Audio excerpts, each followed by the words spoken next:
Brought to you by the Every Dollar app. Start budgeting for free today.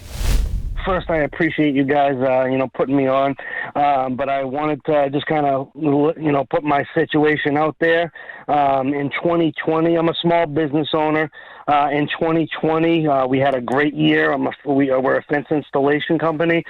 We were doing really, really great around the time 2020 into 2021. Mm-hmm. At that time, my wife had an affair. I was working probably 50 to 60 hours a week just because I had to keep up with the demand for the business at the time. Mm-hmm. After that, that hit me mentally, and going into a divorce process, it killed me financially, and I've just not been able to recover. It's just been a tough few years. The business, since that peak, it was kind of like almost like a peak in 2020 into 2021 with the work. The business slowed down after. I don't know if it's partially due to the economy or just my state in general of pushing forward, lack of funds for the business, and so on. But just been a struggle since that time. So, Man, sorry, brother. No, it's all right. And with pre-divorce around 2020, I had six figures in the bank. I only had my mortgage, which is $1,400, which in Massachusetts is you can't even rent for $1,400. It's just nothing for the mortgage is nothing.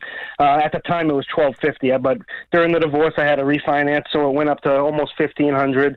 But I just all my money got drained. She spent $72,000 in 2020, the year of the divorce.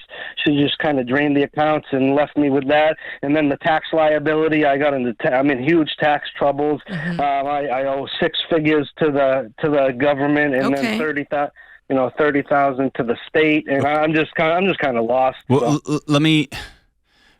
you and me and Jade could talk for a long, long time, and Jade's can walk you through the numbers part because there's a mathematical path out of this. Yeah. But in the first 2 minutes we've talked, you've mentioned 2020. I've lost count. Yeah. And what that tells me is you're living in the past. Yeah. And you've got one, if not both feet still in 2020, 2021, even 2022. And some of that's hurt. Some of that is you probably got a lot of esteem out of making that kind of money and having that kind of false security in a bank account that you somehow that translated into what you were worth. Yeah. Not just financially, but emotionally, spiritually, relationally. Yeah. And it's 2025. Yeah.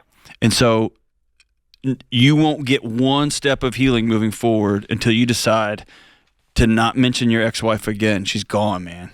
Yeah. Till you stop blaming her for your current tax liabilities.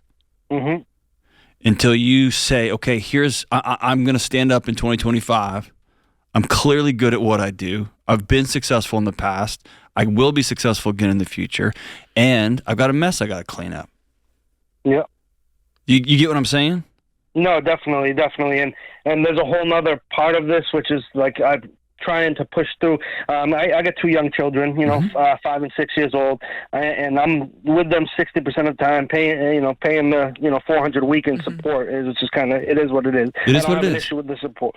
I don't have an issue with the support or nothing like that. It's just I feel like I'm pushing myself further into debt because I'm trying to give them everything they need. So my personal credit cards, along with the business, everything's just It's, hold on, it's you're not trying to give them everything they need. You're trying to give them everything so that you don't feel so bad. Yeah. Because what they really want is their old man. Yeah. And going out this weekend in Boston and throwing snow at each other and digging a hole and playing in the mud costs $0, and they'll tell that story at your funeral.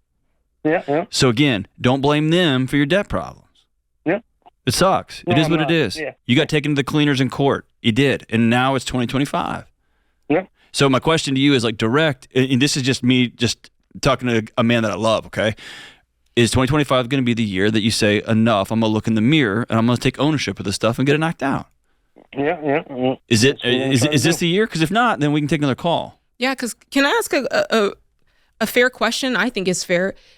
Did you get taken to the cleaners, or was it just divided 50-50 and it just got split? No. I got destroyed. How? Why? Yeah. How and why? Just my lawyer, the representation during it, there was just a lot of things that just did not go my way, and I was not in a mental state to. So at some point after them just coming at me with demands, I just wanted it done with. So I said, all right, that's it. I agree on this, and let's move forward. So tell me. I'm going to be honest with you, flat out. I think this call is more about what's happening inside of you than what's happening with your money. Just from the way you sound like you are just a chicken with its head cut off. And like John said, we can talk for a long time. If you want to give me some real numbers and we can walk through this financially, tell me now what you're earning. And is it from your business or did you get a new job? No, I'm still running the business. Okay. Do you want to hear my personals, or do you want to hear? I just want to know I just want to know your payment. Like, what do you pay yourself every month? What do you bring home every month? Yeah. So I mean, weekly. My weekly check is like $1,200 a week. So. Okay. And that's like clockwork. Yep. But then you gotta, right now is our slow season, so there's going to be a couple weeks where I'm not taking a check, and then you have to subtract in, $387 in support.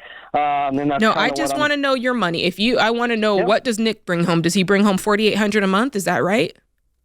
Yeah. Okay. $1,198 a week. Yep. Okay, and then tell me your total debt. Personal or with the business included? It's all the same, but tell me personal first, just for the purposes of this call.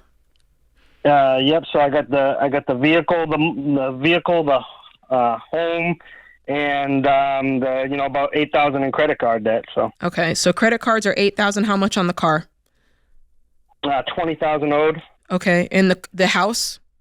$200,000. And you told me you're paying $1,500 a month now. Is that right? Yeah. It's a little under that. It's like $1,400 and change. Okay. Fine. So the car, what's the car worth? It's $20,000. What's it worth? It's worth, last time I checked, it was worth $14,000. Okay. So. Now, with your line of work, is it I can do more work and make more money? Is it just as simple as that? What's stopping you from doing more? Yeah, so there's the work's always been there. I never paid for advertising with the work. We've always been very busy. Mm-hmm. Last year was very slow. I put $14,000 over the year into a marketing agency, and just it was a well-known. Well, here's the thing. Let me give you the quick equation. The way that you get out of debt quickly is you increase your income and decrease your expenses. That is the simple solution to getting more money to throw it at your debt. And that's all it is. Listen, you've got two debts. You owe $28,000.